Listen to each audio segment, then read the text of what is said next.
Archaeological and historical evidence suggests that ancient Greece emerged gradually from a combination of geography, trade networks, and social organization rather than a single founding moment. The story of Greece's rise is not one of sudden brilliance, but of centuries of adaptation to a challenging and fragmented landscape. The Greek mainland and Aegean islands present a unique geographic profile that fundamentally influenced human settlement patterns. Modern archaeological surveys, particularly those conducted by the British School at Athens and the American School of Classical Studies, have documented how mountainous terrain divided populations into relatively isolated valleys and coastal plains. According to research published in the Journal of Mediterranean Archaeology, approximately 80% of the Greek mainland consists of mountains or hills, leaving limited arable land concentrated in coastal areas and river valleys. This geographic fragmentation is believed by most scholars to have contributed to the development of independent city-states rather than unified kingdoms. Maritime access to the Aegean Sea facilitated trade and cultural exchange, as evidenced by ceramic studies showing material culture movement between islands and mainland sites from the early Bronze Age onward. The climate, characterized by hot, dry summers and mild, wet winters, necessitated specific agricultural practices. Archaeological botanists have identified cultivated olive, grape, and grain remains at sites dating to the 3rd millennium BCE, suggesting early agricultural adaptation to Mediterranean conditions. Modern geological studies indicate that ancient Greeks faced environmental challenges, including soil erosion, limited freshwater resources, and periodic seismic activity. These factors, documented in sediment core analyses and stratigraphic excavations, likely influenced settlement locations and agricultural strategies. If you're interested in exploring how geography shaped one of history's most influential civilizations, please like this video, subscribe to the channel, and share your thoughts in the comments below. Before what we traditionally call ancient Greece, the Aegean region hosted several distinct Bronze Age civilizations. Archaeological evidence indicates 3 major cultural spheres: the Cycladic culture in the central Aegean islands, the Minoan civilization on Crete, and the Mycenaean culture on the mainland. The Cycladic culture, dated approximately 3200 to 2000 BCE through radiocarbon analysis and ceramic typology, is primarily known through burial contexts. Excavations at sites like Philokopi on Pylos and Akrotiri on Thera have revealed marble figurines, pottery, and evidence of maritime trade networks. According to research by the Archaeological Society of Athens, Cycladic islanders engaged in metalworking and maintained connections with Anatolia and the Levant.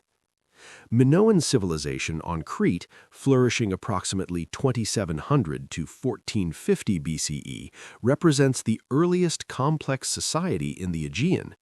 Excavations at Knossos, Phaistos, and Mallia, beginning with Sir Arthur Evans' work in 1900 and continuing through modern systematic archaeology, have documented palace complexes, sophisticated hydraulic engineering, and an undeciphered script called Linear A. Most scholars interpret architectural evidence as indicating centralized administrative centers, though the exact political structure remains debated. Mycenaean civilization, emerging on the mainland around 1600 BCE, is documented through palace sites at Mycenae, Pylos, and Tiryns. Unlike Minoan Linear A, Mycenaean Linear B script, deciphered by Michael Ventris and John Chadwick in 1952, has been identified as an early form of Greek. Tablets from Pylos and Knossos record administrative details, including taxation, livestock management, and religious offerings, providing rare contemporary documentation of Bronze Age society. Archaeological evidence, including pottery styles and architectural techniques, indicates cultural exchange between these groups, though the nature and extent of political relationships remain subjects of scholarly debate. Around 1200 BCE, archaeological evidence indicates widespread disruption across the eastern Mediterranean. Major Mycenaean palace sites showed destruction layers dated to this period through ceramic chronology and radiocarbon analysis. This transition marks the beginning of what scholars term the Greek Dark Age, lasting approximately until 800 BCE. The causes of Bronze Age collapse remain actively debated in archaeological literature. Some researchers, including those publishing in the Annual of the British School at Athens, cite evidence for earthquake damage at multiple sites. Others point to signs of military conflict, economic disruption of trade networks, or climate change indicated by paleoenvironmental data. Most current scholarship, as summarized in publications from the American Journal of Archaeology, suggests multiple contributing factors rather than a single cause. Material evidence from this period shows significant changes. Monumental architecture ceased. Linear B writing disappeared from the archaeological record. Pottery styles simplified, as documented in ceramic assemblages from Athens, Lefkandi, and other sites. Population appears to have declined based on settlement surveys, though some scholars argue this may reflect dispersal rather than absolute decrease.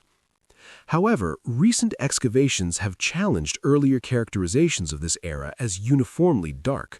Work at Lefkandi on Euboea, conducted by the British School at Athens, revealed a substantial building dated to around 1000 BCE, suggesting some communities maintained organizational capacity.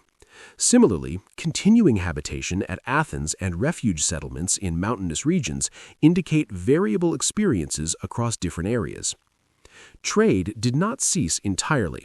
Small quantities of Near Eastern goods and Cypriot pottery appear in Greek contexts throughout this period, suggesting maintained, if reduced, maritime connections. Ironworking technology gradually replaced bronze, documented in metallurgical analyses of artifacts from 10th and 9th century BCE contexts. The term Dark Age itself is increasingly questioned by scholars, who note it primarily reflects reduced archaeological visibility rather than necessarily cultural stagnation. Beginning in the 9th century BCE, archaeological evidence indicates gradual social and economic recovery across the Greek world. This recovery is documented through multiple categories of material evidence analyzed by archaeologists over the past century. Ceramic studies show increasing complexity and artistic sophistication. The proto-geometric style, dated approximately 1050 to 900 BCE, featured precise geometric patterns created with compass and multiple brushes. This evolved into the geometric style of the 8th century BCE, characterized by elaborate decorative schemes and, eventually, figured scenes. According to research published by the German Archaeological Institute, these pottery developments suggest both technological advancement and increased demand for decorated vessels. Settlement archaeology demonstrates population growth and reorganization. Survey projects across Attica, the Peloponnese, and the Aegean Islands have documented increasing numbers of sites occupied during the 8th century BCE. At Athens, evidence suggests expansion beyond the Bronze Age settlement core. The establishment of new settlements in previously marginal areas, documented through systematic field surveys, indicates demographic pressure and agricultural intensification. Sanctuary sites provide important evidence for changing social organization. Excavations at Olympia, where the first Olympic Games, traditionally dated to 776 BCE, show offerings increasing in quantity and quality from the 9th century onward. Similar patterns appear at Delphi, Delos, and other major sanctuaries. These dedications, ranging from bronze tripods to miniature figures, suggest surplus wealth and emerging elite display.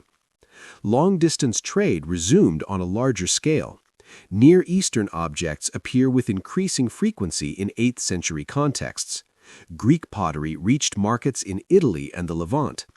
According to studies in the Journal of Mediterranean Archaeology, this trade expansion correlates with technological innovations, including improved shipbuilding and navigation techniques. Metallurgical evidence shows sophisticated ironworking. Analyses of weapons, tools, and decorative items indicate specialized craft production, suggesting economic differentiation and developing market systems. The 8th century BCE marks crucial developments in Greek society, including the adoption of alphabetic writing and the emergence of the polis, or city-state. These transformations, documented through epigraphy, archaeology, and later literary sources, fundamentally shaped classical Greek civilization. The Greek alphabet, adapted from the Phoenician consonantal script, appears in the archaeological record around 750 BCE. The earliest known examples, including inscriptions from Euboea and Athens, demonstrate significant modification. Greeks added vowel symbols, creating a more versatile writing system.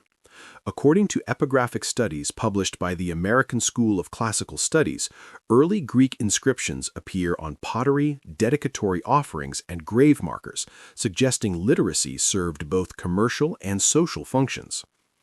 Colonization represents another major development of this period. Archaeological evidence documents Greek settlements established across the Mediterranean and Black Sea regions from approximately 750 to 550 BCE. Sites like Pithecusae in Italy, dated through pottery and written sources, and later foundations including Syracuse in Sicily and Massalia in southern France, indicate organized movement of populations. Scholarly debate continues regarding motivations, whether primarily commercial, agricultural, or political, though most researchers acknowledge multiple factors. The polis as an institutional form emerged during this period, though its development varied by region. Archaeological evidence for urbanism, including fortification walls, public buildings, and organized street plans, appears at different times in different locations. Textual evidence from later sources suggests governing institutions evolved from earlier aristocratic councils, though contemporary documentation is limited. Economic specialization increased significantly. Workshop areas identified at Corinth, Athens, and other sites show concentrated pottery production, metalworking, and other crafts. Amphorae found across the Mediterranean indicate wine and oil export. According to economic historians, this specialization both required and facilitated the development of market mechanisms and political institutions capable of protecting commercial interests. Religious practices became increasingly formalized. Major sanctuaries developed monumental architecture. The first stone temples appear archaeologically in the 7th century BCE. Pan-Hellenic festivals brought Greeks from different city-states together, potentially fostering shared cultural identity despite political fragmentation. Understanding the rise of ancient Greece requires careful evaluation of different types of evidence. Archaeological material provides contemporary physical evidence, while literary sources, primarily composed centuries after the events they describe, offer narrative accounts that must be critically assessed. Homer's Iliad and Odyssey, traditionally dated to the 8th century BCE based on linguistic analysis and historical references, describe events set in the Bronze Age. Since the decipherment of Linear B and excavations at Troy, Mycenae, and other sites, scholars have debated how these poems relate to historical events. Most current scholarship, as represented in publications from the Journal of Hellenic Studies, views the epics as blending Bronze Age memories, Dark Age conditions, and contemporary 8th century elements, rather than as straightforward historical records. Later Greek historians, including Herodotus and Thucydides in the 5th century BCE, wrote about earlier periods based on oral traditions, poetry, and some physical monuments they could observe. Modern archaeological research sometimes confirms, sometimes contradicts, and often adds nuance to their accounts. For example, Thucydides' description of early Greek colonization aligns generally with archaeological evidence, but site-specific details often differ. Foundation myths and genealogies preserved in literary sources served important social and political functions in classical Greek city-states. According to classical philologists, these narratives legitimized territorial claims, political structures, and ethnic identities. Archaeological evidence can demonstrate when cities were actually founded or when sanctuaries were established, sometimes revealing significant discrepancies with mythological dates. Inscriptional evidence provides a middle ground. Written documents on stone or metal appearing from the 8th century BCE onward offer contemporary testimony about laws, treaties, dedications, and public decisions. However, as epigraphers note, inscriptions represent selective recording, often by elites, and may not reflect broader social realities. Modern archaeology employs scientific techniques, carbon dating, ceramic analysis, metallurgical studies, DNA analysis, and isotope studies that allow independent verification of dates and conditions. These methods have revolutionized our understanding, sometimes confirming ancient traditions and sometimes revealing entirely different patterns than literary sources suggest. The rise of ancient Greece, therefore, must be reconstructed from multiple, sometimes conflicting evidence types, each requiring careful critical analysis. Contemporary scholarship on ancient Greece's rise acknowledges significant areas of uncertainty and ongoing debate. Understanding these scholarly discussions provides important context for evaluating claims about this period. The relationship between geography and political organization remains contested. While traditional interpretations emphasize how mountains fragmented Greece into independent city-states, recent scholarship questions geographic determinism. Researchers publishing in classical antiquity note that other mountainous regions developed different political systems, suggesting geography enabled but did not determine the polis structure. Population movements during the Dark Age and Archaic periods continue to generate debate. Earlier scholarship often emphasized migrations and invasions. More recent work, incorporating DNA evidence and material culture continuity studies, suggests more complex patterns of both movement and local development. The role of a possible Dorian invasion in explaining cultural changes around 1200 BCE remains particularly controversial, with many scholars now favoring alternative explanations.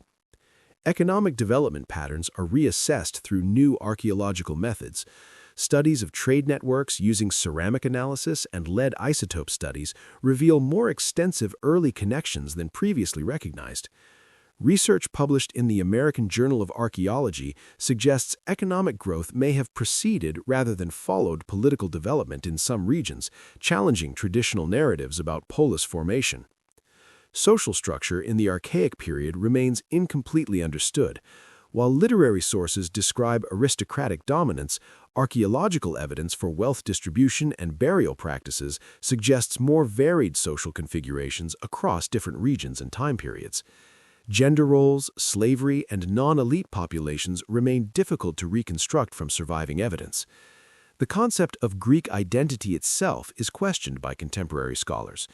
Research examines when and how diverse populations around the Aegean began identifying as collectively Greek or Hellenic. According to studies in the Journal of Mediterranean Archaeology, this identity likely developed gradually through shared language, religious practices, and institutions like pan-Hellenic sanctuaries, rather than representing ancient ethnic unity. Modern understanding emphasizes regional variation, long-term processes, and multiple contributing factors rather than simple explanations. As new excavations continue, radiocarbon dates are refined, and analytical techniques advance, interpretations will continue to evolve. The rise of ancient Greece represents not a single story, but multiple interconnected developments occurring over centuries across a diverse geographic and cultural landscape.